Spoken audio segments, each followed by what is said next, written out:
2414 is a podcast about finding hope and common ground through casual conversation.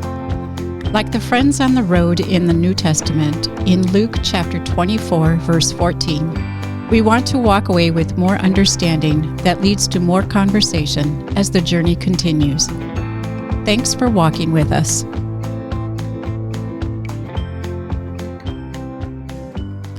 Hey, welcome back to another episode of 2414. I'm Dan, that's Shane. We're having a conversation that turns out we haven't scripted. We've barely planned. We sat down after seeing each other for about 30 seconds this morning. Yeah, I'm Shane. I work here. Hi, Shane. Hi. Listeners and viewers, thank you for your patience. We have jobs and families, and this is it's a hobby. It's an important thing, but it's not the main thing for us. So sometimes we go weeks on end without recording. I don't want to use this word out of context, but in my head, it's a luxury. It's like, yeah, it's just like this is something we get to do as opposed from have to do.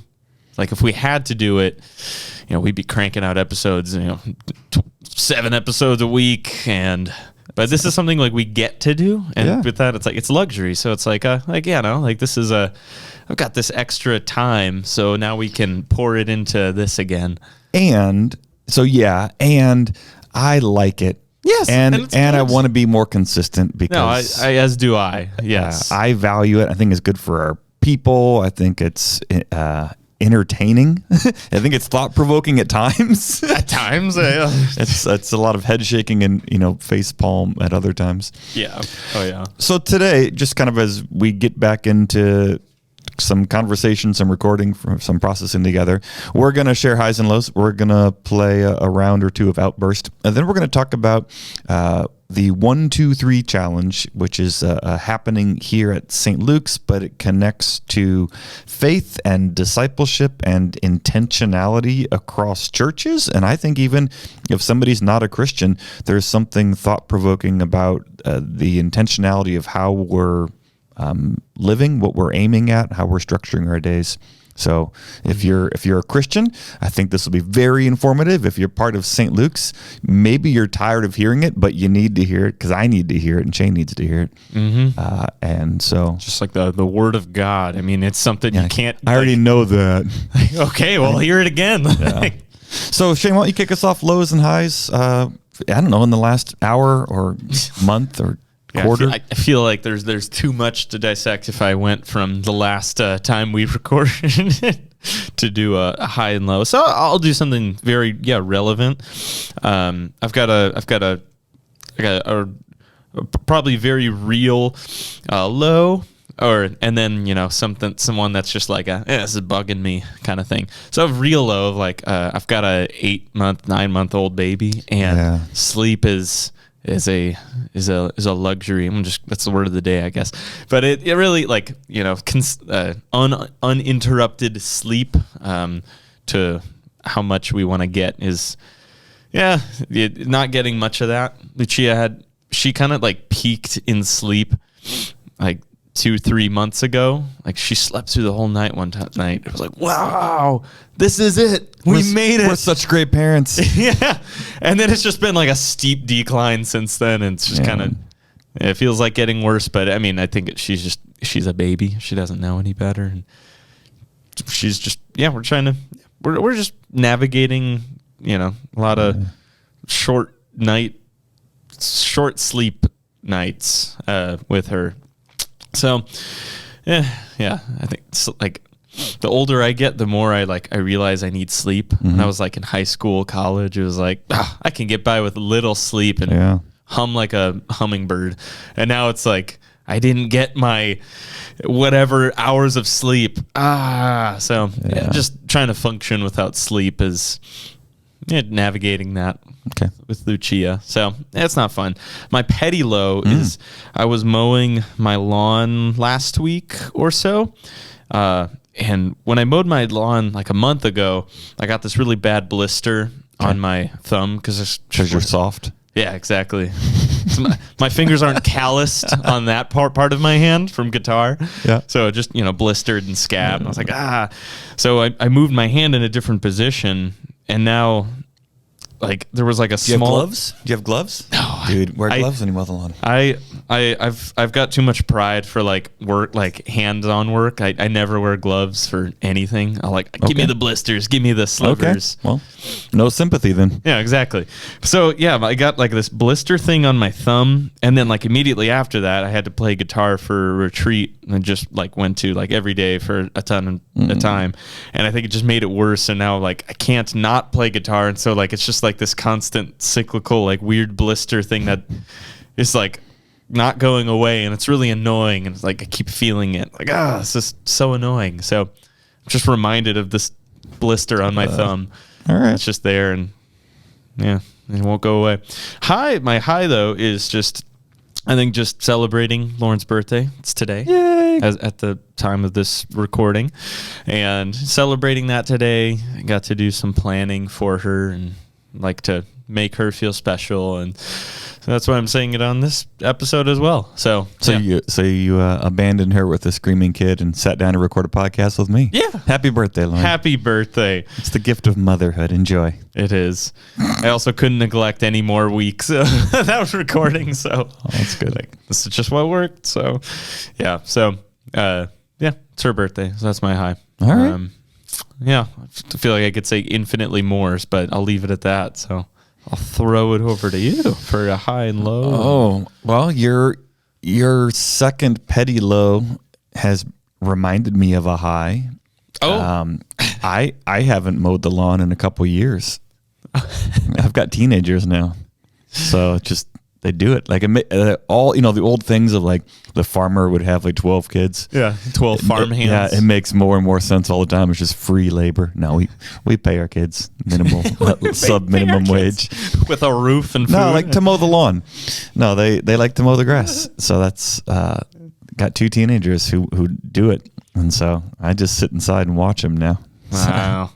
So no blisters. Although when I do the mow the lawn, Shane, I wear gloves because I don't want blisters. Your loss. Apparently so. Apparently. I'm really missing out, it sounds like. Oh yeah. So yeah, that's a little high, is not mowing the lawn. Let me think. Lows. I don't know. I mean, my lows are often the same. Like I'm grumpy, irritable. Yeah, that's probably a current one. It's current. And it's easy to blame other people, but it's like no, it's just you. Like me, not you, Shane. No, it is me. Me, Dan. Yeah. No, you are my low, Shane. No, I don't know. I'm disappointed in myself for, it sounds really lame, like sound like heavy, but no, like things will knock me off my game. Yeah. Like just my mood is, I wish it wasn't so fickle or fragile. Yeah. Like, okay, I'm doing great. Well, that annoying thing happened. Now I'm sad and frustrated, and I'm going to be, in a funk for way longer than is necessary. Yeah. And only until the fog clears from your brain do you I don't know that clarity. If that sounds too vague or anything, but like, just, I that's a low of like, I wanted to be more resilient than that. Yeah. No, I get that. That's my low is, a lack of resiliency and a very clear awareness of that. Mm-hmm. Some highs, lots of good things going on. Sun is shining. Yeah, although not currently at the off and on throughout this week. It's warm enough. We've had pretend summers. Yeah. Track season has started, so my coaching couple days a week with these little runners. Number one, I'm getting faster. So that's just a little benefit. But also I help coach these 9 to 12-year-olds.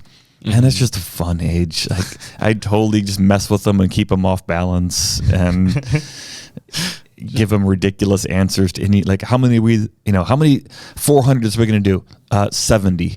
70 what? I'm like, yeah, we got to get going. So the longer you talk, we're going to be here so late tonight. And they're like, I can't. Like middle school or high school, they're just gonna roll their eyes at you. But these 10-year-old boys, like, oh no! I'm like, I know, Coach Daryl's the worst, isn't he? So Just totally lie to them. yeah, but I've been their coach for a couple of years. Like I showed my hand immediately of like, this is what you can expect every practice. Yeah, and it's still, I like to mess with them. So it's just this petty little thing. It's petty, it's low, but it's genuine joy, and they have fun, and everybody plays along. And I'm getting faster just from a couple weeks already. So I was sore last night. Yay! And then my big high is in about 3 weeks, I'm going to start a 3-month sabbatical, like this season of rest. Many pastors have that like every 7 years. I've been a pastor for 18 years, and this will be my first one. So also, like, some people just have babies and then they get like 12 weeks leave of absence or whatever. Yeah. I'm like, thanks, Washington. Yeah, like that's crazy. Like I had to work for 18 years to get 12 weeks off. You can just have a baby and you get 12 weeks off. Dang, that's awesome. At least here. What a world. Yeah. So no, I'm getting ready for some travel, some hiking, and some home projects. And so that's starting to feel real concrete. Mm-hmm. But also the kids will be home, so that'll be interesting. I was like, okay, what does refreshment look like with a couple teenagers? It's true. You at least have a few weeks while they're wrapping up. That's true. Maximize it. Yeah. Any other highs and lows come to you as I was rambling? I mean, there's a lot. I mean, I feel like there's always a lot that's like happening, or like that I like could fill in. You talking about kind of sabbatical rest reminded me. You sent a link recently of like, how's your burnout score? And I took one like 2 summers ago when we were reading through Ruthless and Elimination of Hurry, and we were being very intentional in our like rest and boundaries of work, and just finding the deeper meaning of rest as well. So it kind of, I think from since then, I've taken much healthier practices like in my work life and home life to find that. And so like taking the test, like I can show my hand as well of like, I think there's seasons in like work life too, where like if I would have taken the test like 3 weeks before Christmas, I probably would have gotten a very different score. Sure. And that's my like, I've got like, I don't know. I have thoughts about those tests because like it's very curated in the questions and the outcome and how they kind of word things and like how you can answer. I don't know. It's very like subjective for the moment and also like gray at times of like, I don't know how I want to answer this. But nevertheless, like the results back from the test, it was like some of the bars were like swung super far one direction. Like if you got 80, like it means, it's the maximum score. I'm like, oh no.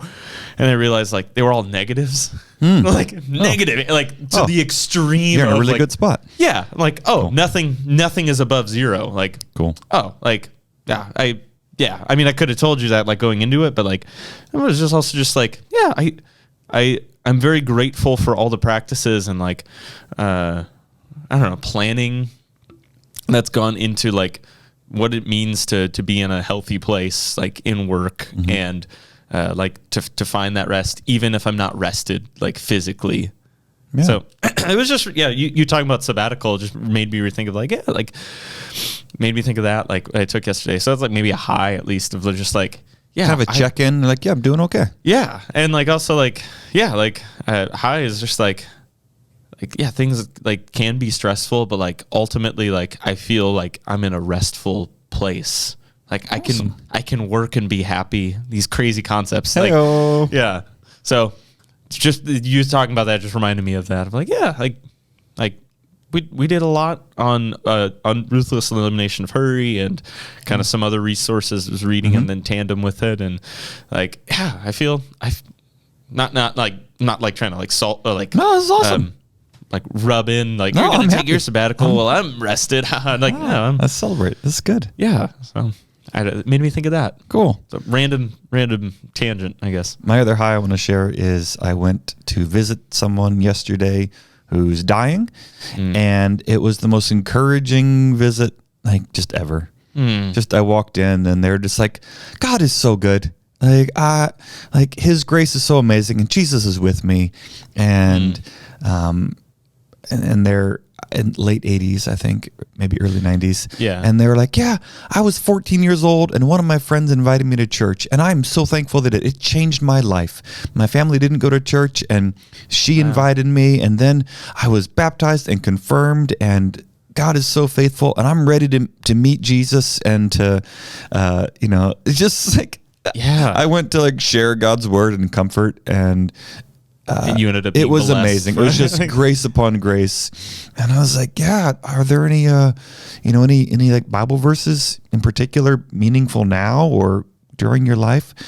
And they're like, oh yeah, well, Psalm 1 and Psalm 2 and Psalm 3 for sure. And Psalm 31 and 51 and 52 and 66 and 19 and wow. And really like the whole book of Psalms and the New Testament, of course, obviously the whole New Testament, and then like the whole Old Testament. It's amazing. Like it was just like it was this. Like I came to be like, are you prepared to meet your maker? And she's like, God is so good and He's so faithful, and I just love the people of God and being at church and being connected with other people who love the Lord and love each other, and it's so great to be a Christian, and I'm so thankful that somebody was courageous enough to invite me one time. And I was like, this is awesome. That's so amazing. So that's just the Christian life, though. Like you can be absolutely suffering, and like you will suffer. Yeah, like, she's a hospice. Yeah, whether she's you're dying. Yeah, like she knows it. Yeah, like not even just in like in a Christian aspect. Like, oh, because I'm Christian, I'm suffering. Like, no, you live in a sinful world, and the wages of sin are death, and it's gonna suck. And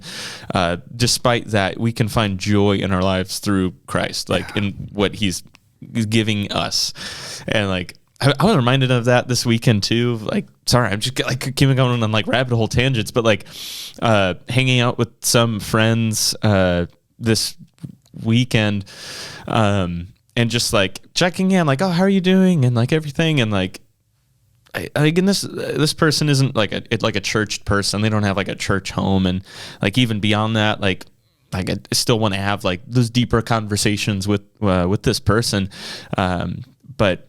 Like, there's just such that like disparity of like, yeah, like I've got these people in my life, like I work and I've got hobbies. It's just like, oh, like I almost like feel guilty like sharing like, yeah, like God is so good to me. Like I've like blessed with so many people in my lives, and like my current health, and just like my family and friends and my job, and like and got like God has like blessed me beyond belief, and just like I like it just reminds me of just like I think I've just been like leaning in like the like first article of the creed more so recently, like the God past is few creator weeks. And physical provision. Yeah, like everything that you have like is a blessing from God, like and like give Him the praise and acknowledgement for it, and it's just what I feel, and like. And I feel so blessed by it. Like, and this person is just like struggling with like their identity and like the what they don't have. And I'm just like, oh, I have all of this. Like God has blessed me beyond belief, and like I don't deserve this by any means. And even if I didn't have it all, like His grace is still efficient. Like I just like these are like words I want people to know. Like, all this He does only out of fatherly divine goodness and mercy, without any merit or worthiness in me. Yeah, exactly. Yeah. That's how Luther unpacks part of the first article of the Apostles' Creed, that God is the creator and provider and sustainer, and it's not because I'm so awesome or because I gave or because I pray, but because He's good and generous. And yeah, and that's something I want to challenge myself too, of just like memorizing those more thoroughly instead of abstractly. Too. Yeah, that's like it feels at times new age or secular or weird to have like a gratitude journal, or even like certain kind of mindfulness practices. But there is something really awesome about Like, hey, start your day and write down 3 things that you're thankful for. And like no repeats for the year.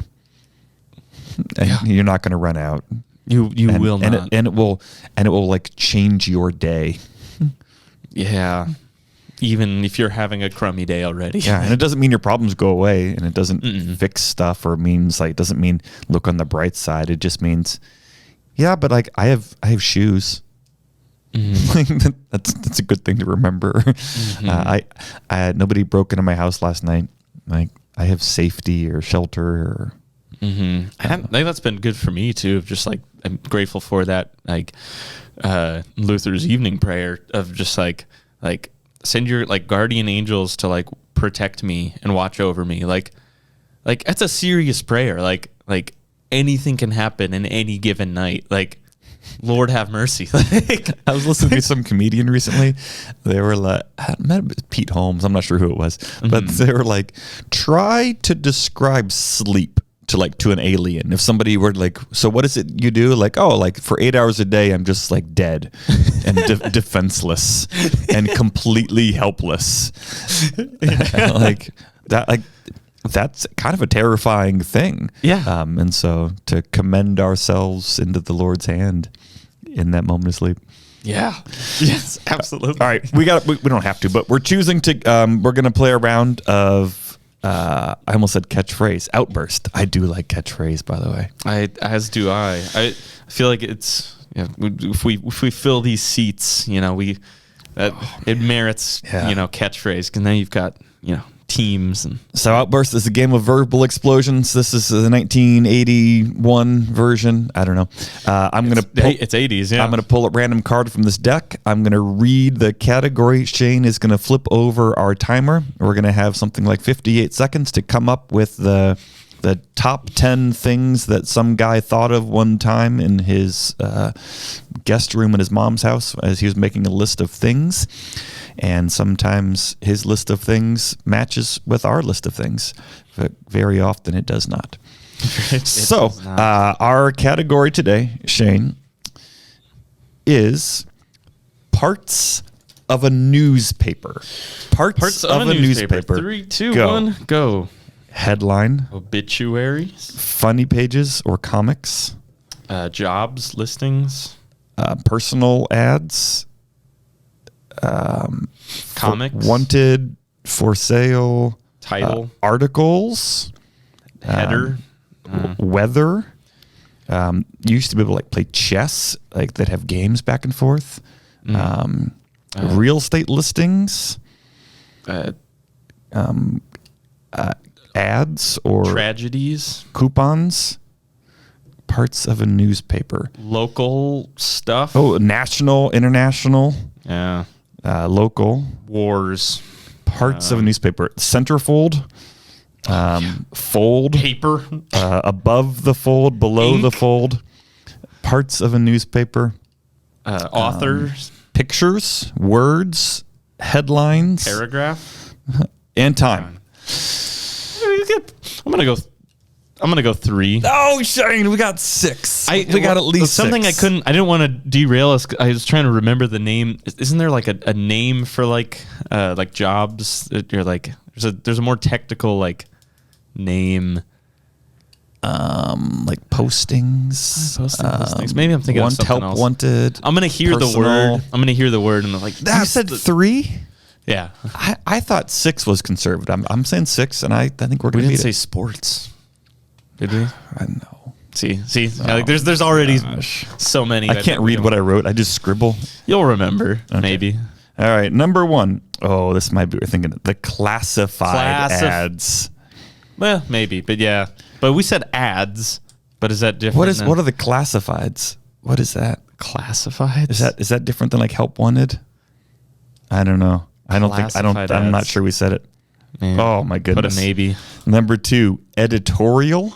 Editorial. That's like, I don't know. I said authors, but no. Yeah. Number 3, TV listings. TV. You have to. I said listings. No, but like once a week when I was growing up, once a week they would have like, I think it was once a week, maybe it was daily. I think it was once a week they'd have the TV listings. Yeah, I do remember. Number 4, movie listings. Movie listings. Didn't have that. Number 5, comics. We said that. Comics. Yeah. 1. Number 6, food section. Food. We did not say section. food I section. don't even know, like restaurants stuff, I guess. It might have been reviews, perhaps, or recipes. Number 7, the advice column. Advice. Dear Abby, what do I do? My coworker brings his crying baby to the office. Deal with it. No, Number 8, the social column. social. Maybe like if you're going out this weekend, make sure you go to this grand opening of the thing. Number 9, crossword puzzle. Oh, I games. said chess. Like another You game. put chess? Yeah, that used to be like a chess puzzle every week. Oh, like what move Every should day. you do? Yeah, kind of thing? I didn't say crossword puzzle. And number 10, real estate. Real estate. We got 1, Shane. I was so confident. 6, 7. There you go.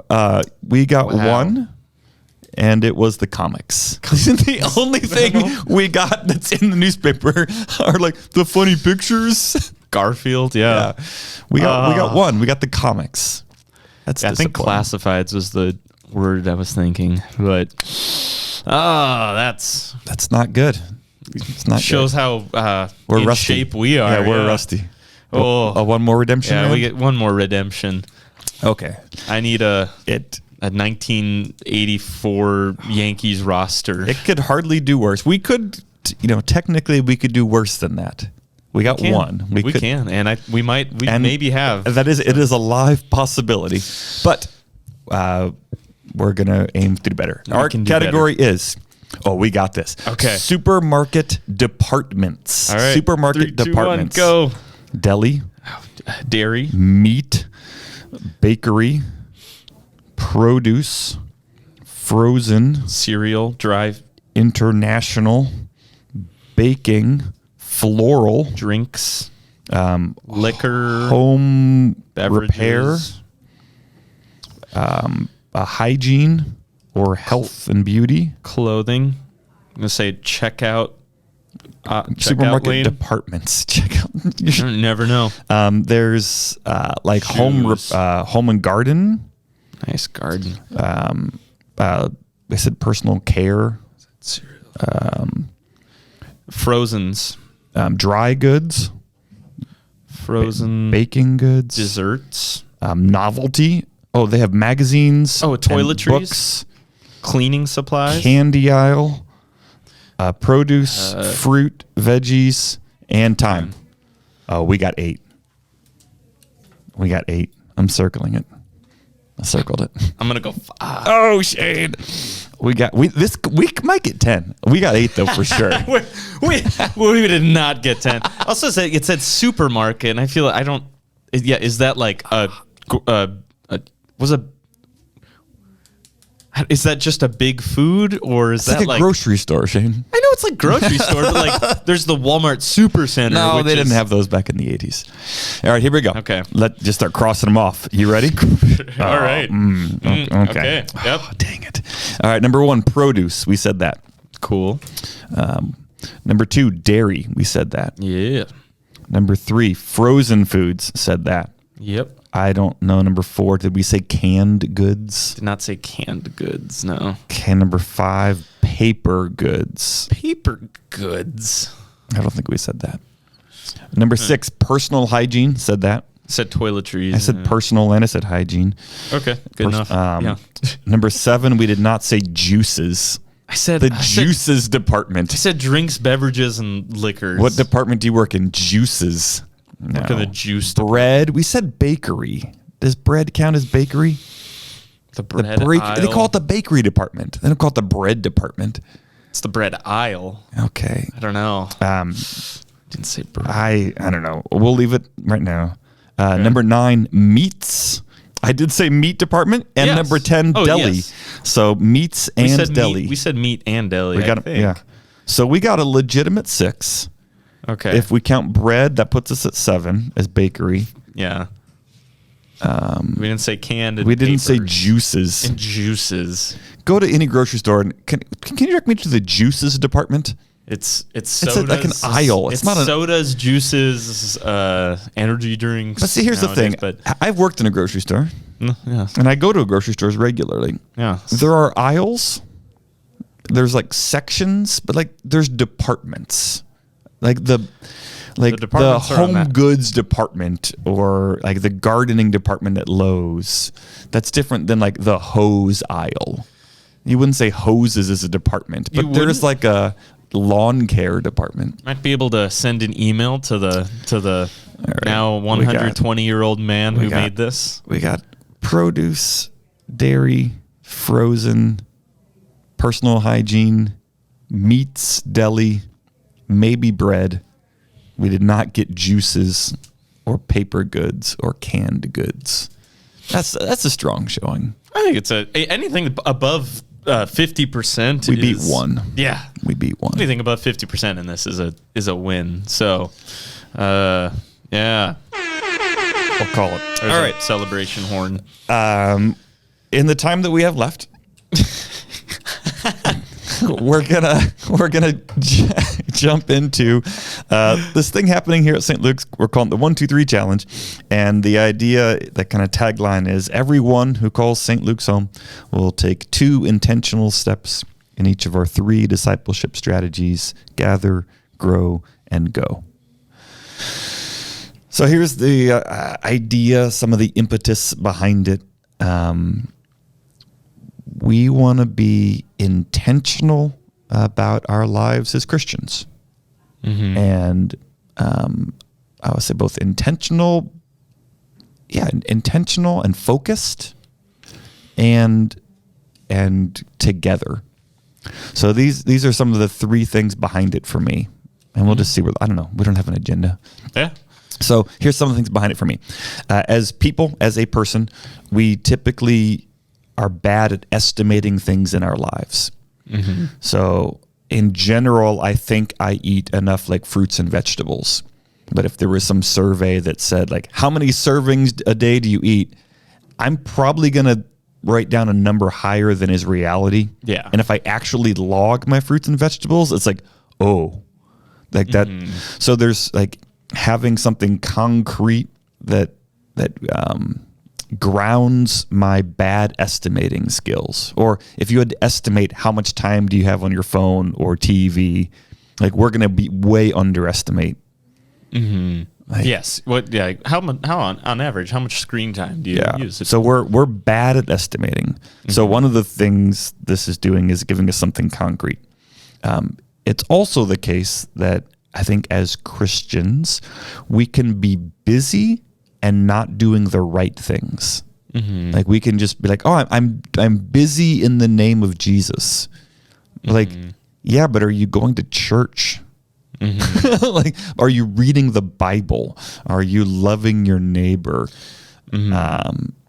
And I think the measures of the Christian life mean something completely different to everyone, and not that what you may be doing or may not be doing is good or not good, but I think the Christian life is important enough to say that, do you like, is your life devoted to Jesus? Do you have faith in Jesus and what he's done and in God? Or kind of in a statement of faith or whatever it might be, how does your life reflect that this is the most important thing in your life?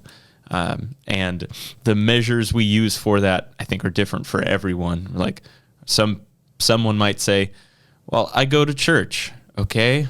How often? What's your standard of how often you need to be going to church? Oh, I pray before I eat. Like, okay. All right. Is that enough prayer? Do you think that's enough, like for God and your relationship with him? Or I give this many hours of community service every month. Great. Like, do you think that's enough? I think there's so much self-evaluation, like in this estimation you're talking about, that we need to be critical of, like, and I think just opening that door to conversation is the best first step, whether with somebody else or with yourself, to like critically think for a moment, where are you in your walk of faith? Yeah, and as you're describing that, like that's law in terms of law and gospel, and you use the word enough a whole lot there. And that's a convicting law, and that times that's part of it. Yeah, and I want to use enough more so in a personal way, more so than like for God's like merit. Are you doing enough? Like more so like are you content with what you're doing? More of the kind of that. Yeah, and I think both are legitimate to say. Is that what you want out of your walk of faith? Is legitimate, but it's also legitimate to say, is that God's holy will for your life? Mm-hmm. And again, those are law. So and then so one, we're not good at estimating. Number two, it's tempting to be busy and not about the right things. Mm-hmm. And I can give other examples if that's helpful. But then the third thing that this is going after is in America, especially, and in the Northwest, very much so. We are hyper individuals, mm-hmm. and the Christian faith in the Bible is always a community. There's no such thing as like me and Jesus are okay. Who cares about the church? Mm-hmm. And so this 1, 2, 3 challenge, the goal is everyone to take 2 intentional steps in each of our 3 discipleship strategies: gather, grow, and go. And so we put together a book that has intentional steps. And so somebody might be saying, I don't know anything about what it means to be a Christian. Like, what do I do? And then we've got some first steps and some next steps and some challenge steps. So it's like, okay, you've driven by a church a whole lot. Like, you should come check it out. Mm-hmm. Like, go to a service. Mm-hmm. That's a great first step. Go to a church service. Mm-hmm. Somebody else might go, you know what? I go to Christmas and Easter every year. Okay, like maybe try going twice in a month. Mm-hmm. Like that would be an appropriate next step. Somebody might go, I go every week. Okay, so like if you want to grow in your faith, what does it look like to go? Are you showing up tired? What if you got a half hour extra sleep on Saturday? Like, are you bringing your Bible? Are you taking notes? Are you like sitting in a different spot to kind of like get you out of your routine? So if somebody's like, I want to take a step as it relates to gathering and worship, cool. Wherever you are, like there's a next step. Mm-hmm. And so the idea is pick a step, do the step. And the doing of the step is focusing on the right things, so to speak, of like, this is what it means to be a Christian. A Christian doesn't just drive by church. Mm-hmm. A Christian goes to church. Mm-hmm. A Christian sings in worship. A Christian shares of their resources and makes an offering. And then we want to celebrate that step together. So in the book or on the website or stopping by the counter here at St. Luke's, you can share that you've taken a step in faith. And then we've got this display case with marbles adding up week after week so that we can see we're in this together and we're celebrating together. Mm-hmm. Yeah. And we are 5 months into it. I guess we're on the 5th month. Yeah, we've completed 4 months. We've completed 4 months. We're on the 5th Over month. 350 marbles are in our case this morning. Mm-hmm. Which one person can only earn up to 6 marbles. Yeah, well, the goal is every one person taking 2 intentional steps in each of our 3 discipleship strategies: gather, grow, and go. So 2 steps in gather, 2 steps in grow, 2 steps in go, 6 steps. Mm-hmm. Like I said, we didn't really plan a thorough like. What are you doing, Shane? What have you done? What are you planning on doing? How's this going for you? Yeah. Rather than like talking about some program, you're a Christian, I'm a Christian, we're brothers in Christ. How's it going? So in ways I've been intentional about growing my faith. I think kind of acknowledging and removing my pride was my first step. Mm-hmm. And I'll expand on that in a moment. So kind of when I was kind of reading through the book, kind of self-reflecting on ways, kind of the most glaring piece for kind of a growth in my faith was for sure reading the New Testament. I think the whole Bible is inspired Word of God, and any part of it is kind of good, right, and holy. With that, I think the New Testament and just kind of revolves. The whole Bible revolves is pointing to Jesus, and some parts clearer than others, and or more directly than others. I think the New Testament is literally Jesus happening, and then the church being born out of that. And I think it's very applicable today. Whereas I think there's a lot of good pieces in the Old Testament, but I think the New Testament for kind of my role and the church, my vocation and calling as a friend, as a father, as a husband, I think I need to be in the New Testament for spend some time in there. And so I need to read the New Testament, and my journey of reading the Bible is segmented of all right, I need to learn about Elijah because this is my project for this occasion. I'll read what I need to about Elijah and kind of move forward. Or I need to learn about, God's law. Okay, well, let me spend some time in, the first 5 books and, dig into that. Or reading it just kind of as a book, chapter by chapter straight through. It was foreign to me because that's not how I used the Bible. And so reading it as a book was something I wanted to do. And also just as my role in ministry, I need to just be in God's word more. And if this is an excuse for me to do it, darn it, then I'm gonna make it happen. So that was the most glaring thing for me. Of course, this is the whole New Testament. I'm not good at spending intentional time reading in general. So one of the steps in the book is to read the whole New Testament. So Correct. If we're growing in the Word, a kind of challenge step would be, all right, maybe a first step is to find a Bible. That's if you don't have a Bible or you don't know where yours is, buying one or finding one or digging it out, put it on the table. You're not going to read it if it's not there. Yeah, so if you were not seeing it and surrounding yourself with it. So getting it out is a legitimate and worth celebrating step of faith. And a kind of next step is, okay, now that you have it, maybe read one of Jesus's sermons or read a chapter or 2 from Romans. That's a because the Bible's I found my Bible. Now what? That's a big book. Yeah, what am I just going to play start? Bible roulette, open it up? And that's overwhelming. And so we put some next steps. Okay, now that you have it, read Ephesians chapter 2. And then, okay, but that's a little too easy. I want something more. Okay, read the whole book of Ephesians. And one of the challenge steps is, okay, you want to really kind of push it, read the whole New Testament. And so that's one of the steps you picked, and you're kind of describing what it looks like to read the whole New Testament. Yeah, absolutely. And especially because in our Lutheran denomination, the Bible, the Bible has authority. We kind of abide in the Word, and it.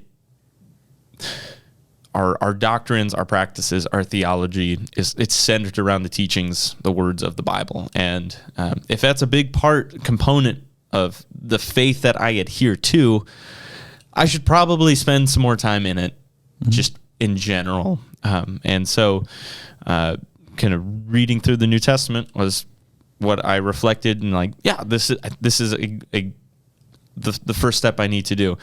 So with that, I'm not good at carving out time, intentional time to just read in general, like whether it's something I like a fictional book or something, a self-help book, whatever it is, like taking the time. I don't have good habits, practices of that in general. So I knew I wouldn't be able to crank it out quickly, but also I would feel guilty, just for myself if I just as quickly as I could read through it too. So I tried finding a good happy medium of leisurely reading it, and not just all right, I've got 10 minutes, let me see what I can read. No, it had to be I've got time, I've got space, there's no distractions, let me just sit in this. So with that, it's just kind of naturally took a while. So I started February 22nd and I finished April 24th. So about 2 months. Okay. For like timeline for me to read, which doesn't sound like. It didn't take you 12? Yeah. It didn't take the full year. And honestly, I had no idea how long it would take. Like Revelation is a book, and they it doesn't really isn't clear. So I can just spend more a lot than of time 20 in that. chapters, and it's weird. Yeah, very weird, and there's a lot to chew on, and we're still chewing on so many pieces of the Bible, but kind of reading through it was my first challenge. I have to do this before I do everything else. And certainly there's other steps throughout this book I have taken, but my pride was so big on this. No, it has to be this. It was getting in the way of loving my brothers and sisters in Christ. Yeah. Because no, I can't do that. I can't take these steps yet. I have to finish the Bible or finish the New Testament. And so before completing the New Testament, a while back, part of a staff meeting, you led, we took 2 minutes to pray for someone to come to faith as a first step, essentially. Hey, it doesn't have to be this glamorous, crazy, great awakening of this journey of faith in a step. It was a small 2-minute thing. And so before I finished reading the New Testament, I never shared that step tangibly, because I wanted my first one to be the New Testament. But I was kind of trying to model for our worship team of hey, I don't care where you're at. We're going to do this before rehearsal. We did the same thing, pray for 2 minutes before for someone to come to faith, and and then share your step. Use the resource, please. Encouraging people to share it.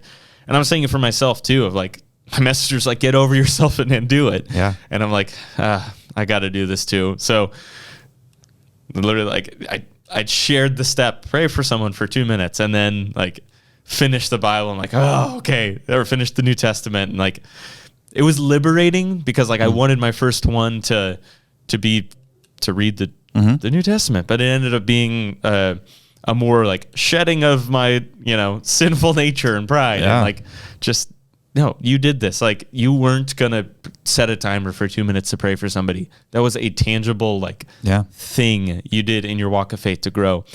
And so kind of that's been the heaviest component of it for me, and and where things are at. And I have other, kind of other steps that I want to take, but that was kind of been the meatiest, of where I'm at with it currently. Yeah.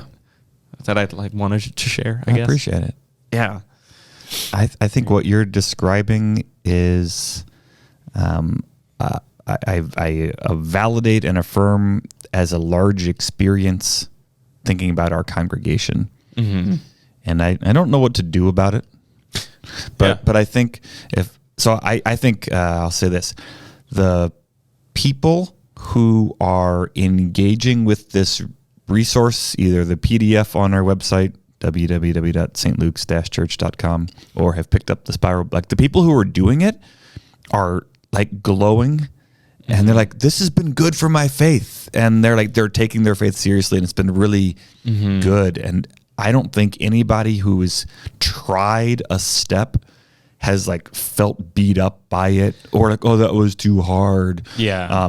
And similarly, I haven't seen people, and maybe it's out there, but I haven't seen people well, I read the whole, oh, you only read Romans. I read the whole New Testament. Yeah. So I haven't seen anybody, if somebody's doing the thing, I have not seen them either crushed or puffed up.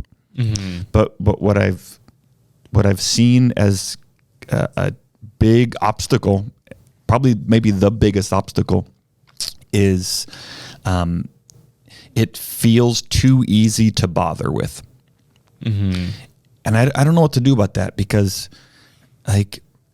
silly analogy, but if you told me let's say you've never run a marathon. Have you run a marathon, Shane? I have not yet. Okay, you don't have to sigh. No, I want. That's something. It's like one of like bucket list cool kind of thing. So let's say you said, Dan, I want to run a marathon. Weber, you've done a whole bunch of these. What do I do? And I'm like, okay, let's check in. So where are you at? And you'll say, well, like I used to do the 300 hurdles back in high school. What is it? 310? What is it? Yeah, it's 300. 300 hurdles. Yeah. Okay. And I'm like, okay, well, what have you done like in the last 3 years? And you're like, nothing. So I would say something like, so do you have shoes, or you got running shoes? Cool. Let's head out to the track.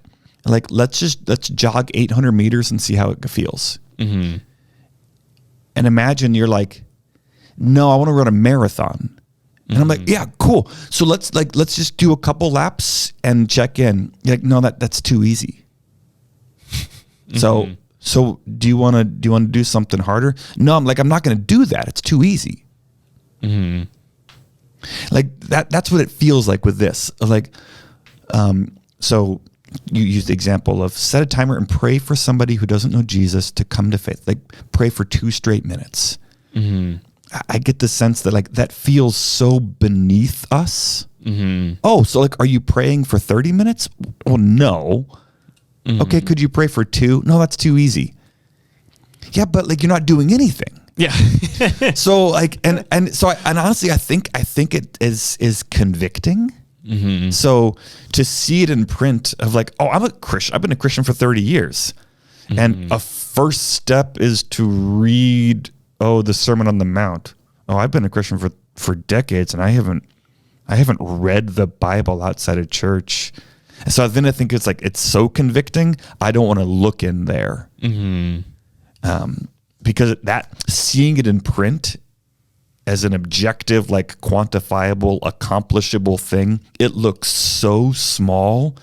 And then it's like, shame on me for not even doing that tiniest of steps. I'm not accusing people. I'm saying I think that's what people are feeling like, or it feels so petty of like, I'm not going to do that and then go like tell somebody, hey, in that marble case, you can add a red one for me because I did the thing, and the thing feels so insignificant. And I think there's guilt attached with it too, of like, it's to someone who they believe they represent a great model of their faith, and like, and now they have to share a step where they just read Romans. They just read Romans 6. Okay. Yeah. I should be better than that. Like, yes, and I could be wrong, but my sense is it feels too small. Either people feel guilty that they're not even doing those small things, or even if they're doing them, it feels too insignificant to share. And I want to, every chance I get, to take the opportunity to say, get over yourself.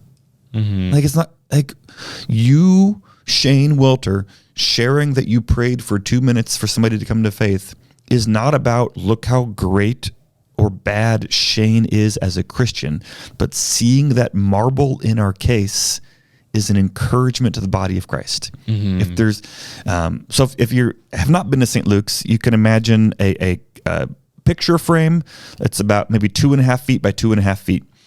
And imagine that frame has one marble in it, and 500 people walk by and nobody's putting a marble in. Now, and like, you're the one person who put the marble in. You're like, oh, I guess nobody's doing this thing.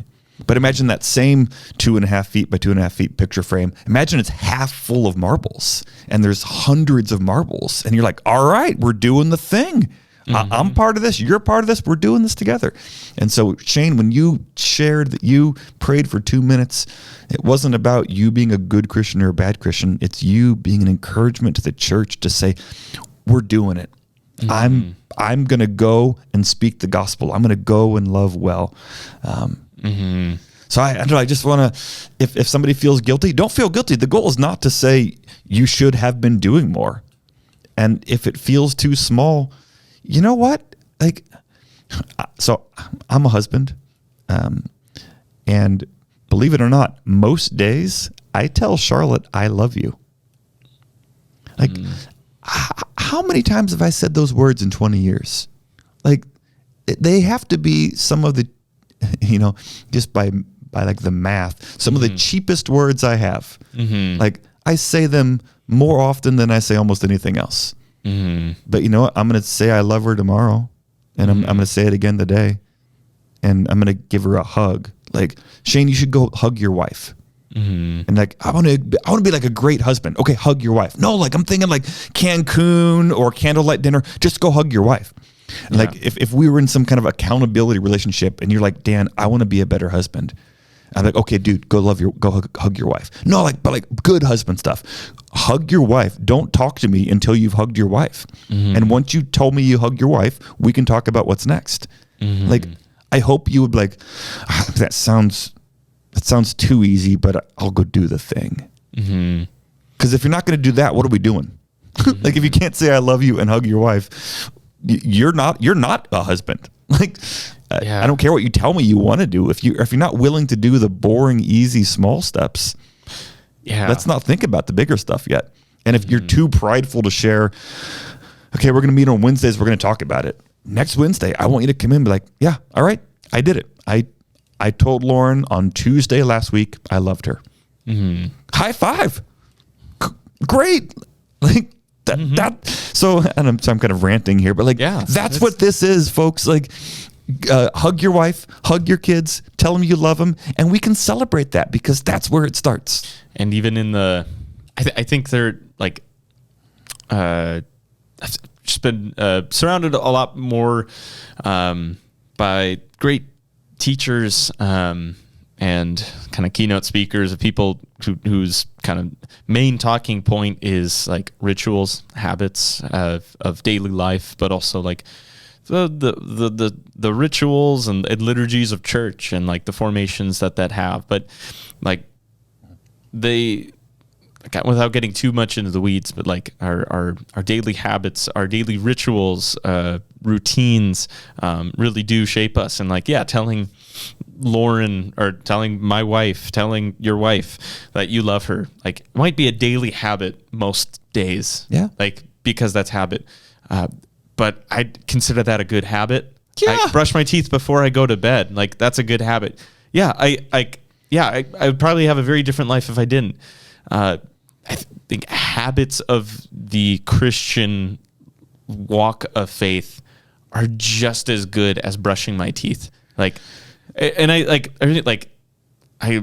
don't have a habit of saying the Lord's Prayer every day. Like, all right, we do it on Sundays. Like, great. Where else do I say the Lord's Prayer? And like, because I'm using this as an example because it's like it's well known in many, like, I don't know, like Lutheran circles. Like, you know the Lord's Prayer. Like, okay, like do you take time to pause to really reflect it when you say it? Okay, like that's good to do, but like saying it outside of a Sunday morning is also life changing.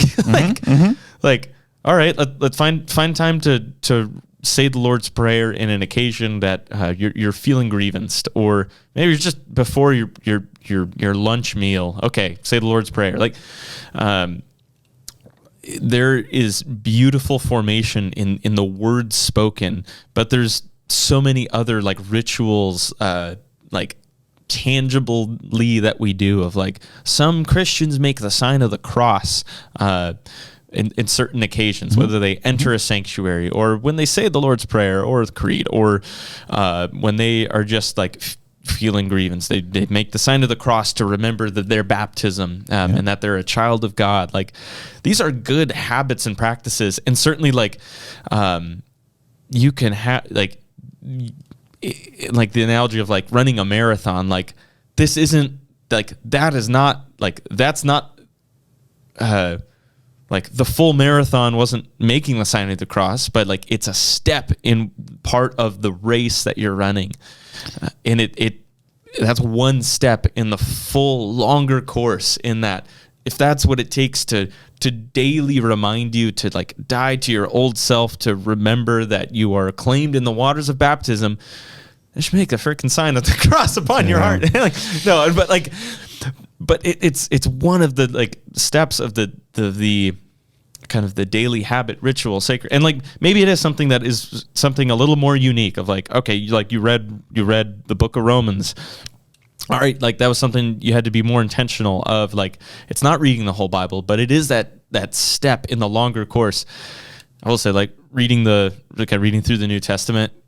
Just there's so much, like, I love digging out of Hebrews, easily my favorite book of the Bible, just because there's so much to unpack in it. But like, I just love Hebrews 12 and just like the race that we're running, and that's just such a beautiful analogy of the Christian faith too. Yeah, of like we're surrounded by the saints, like the cloud of witnesses, both beyond to come and also now. Like encourage one another to run this race with perseverance, endurance, and that encourage one another is a huge part of what we're doing this year, that it feels small or insignificant to fill out a form or to tell somebody at the counter that I prayed for 2 minutes, and you're like, you almost expect them to be like, ooh, look at you prayed for 2 minutes. Like in our head, that's what we think they're going to respond.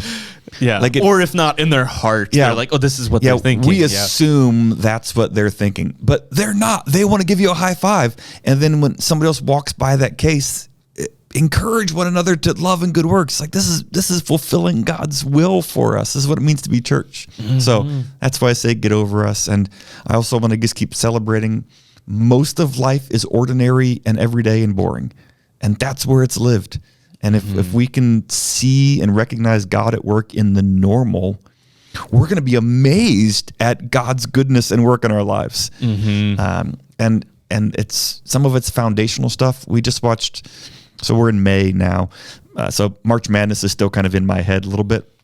Like you love the hero who makes like the clutch free throw at the end of the game. And that moment with the crowd, and it's that kind of epic. But what you don't see are the tens of thousands of free throws he took on a Tuesday morning. Just over and over and over and over again. We only like the glamour, the big moments. Yeah. We want to be the Christian who, like, I'm going to give my life for Jesus and like shed our blood, or what, like, I'm going to die for my wife. Okay, but would you do the dishes for her?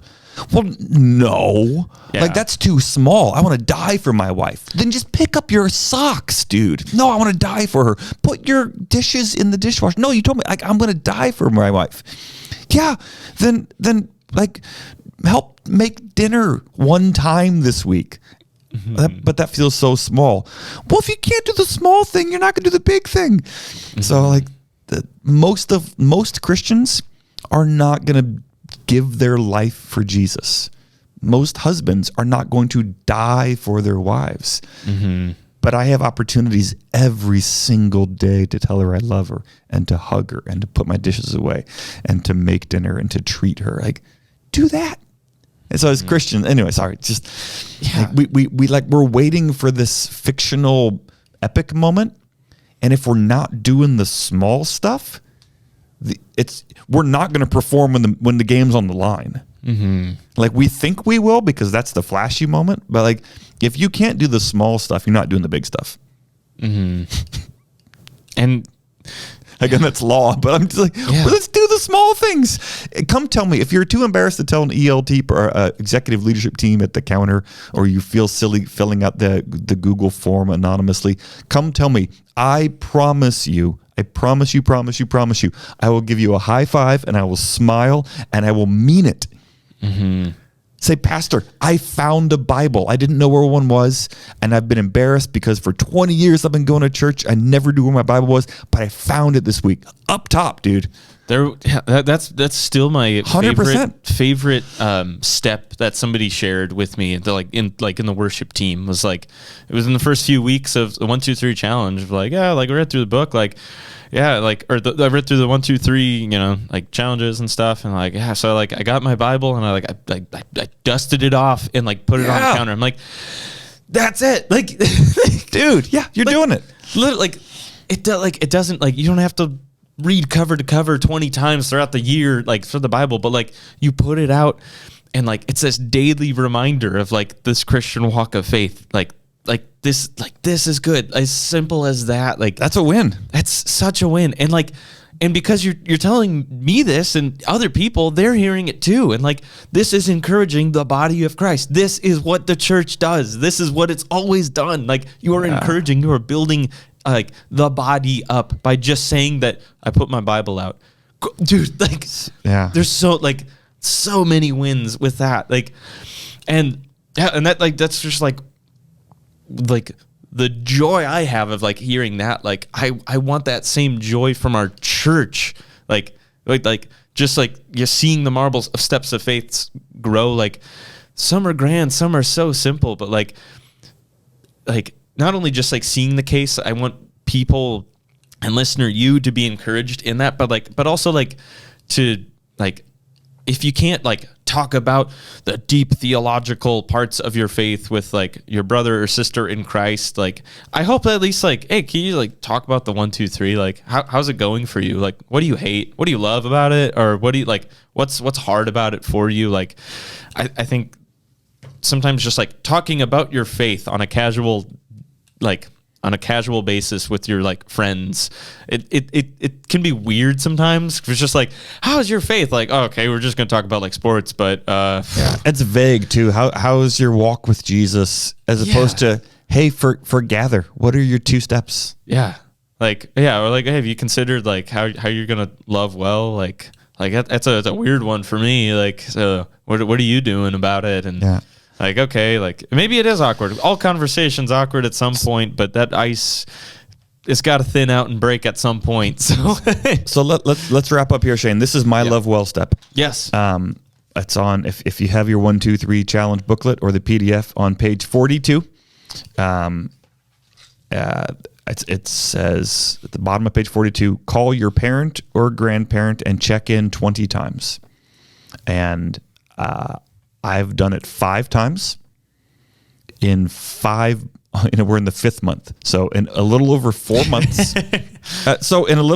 months, I've called my dad 5 times, and I think more than half of those I've left a message. But I can't be responsible for whether he answers or not. And my dad and I are good, but we don't talk a whole lot on the phone. Mm-hmm. So for me, this is a really big step. Charlotte, by the way, my wife, talks to her family multiple times a week. So for her, this wouldn't be like an intentional next step. Mm-hmm. And some people could be like, come on, Weber, you're only going to call your dad 20 times. Like, you're a bad son. So at the same time, like, I don't feel judged. Mm-hmm. I'm not worried about it. For me, this is a big thing, and it's an intentional way I can go and love well. And I've got 5 out of 20, and I've got 7-ish more months to get 15 more. And so I'm sharing it aloud because I do better knowing that people, like, with some accountability. Yeah. So I have multiple people, by the way, who keep asking me, how's it going? And it's been 2-3 weeks since I've had any progress. Mm-hmm. And that's a good motivator for me. Mm-hmm. So that might not sound like a very impressive step, but I'm the lead pastor at this church, and my goal is to call my dad 20 times this year, and I'm at 5. So that's where we're at. I'm going to get there. Yeah. That's so honest. I've got so many examples, but like, we've got some time before you take some time off. We'll pick this conversation up again with a much smaller lag time between episodes. Yes. Now that we've got several recordings scheduled. We do. They're officially in the books, folks. Woo! So it's on the calendar. Yes. So, pray about it. Consider these things of your walk of faith, but don't be alone in it. The church builds itself up. So, I hope this podcast is encouragement to you, whether you're at our church or not. Just feel built up in the faith and the church of God and this enduring race we're running. So, we'll catch you guys later. Thank you for listening. We're out. That's the end of the episode, but we want to continue the conversation. Continue the conversation by sharing this episode, subscribing, or leaving a review. Connect with us on Instagram at 2414 podcast.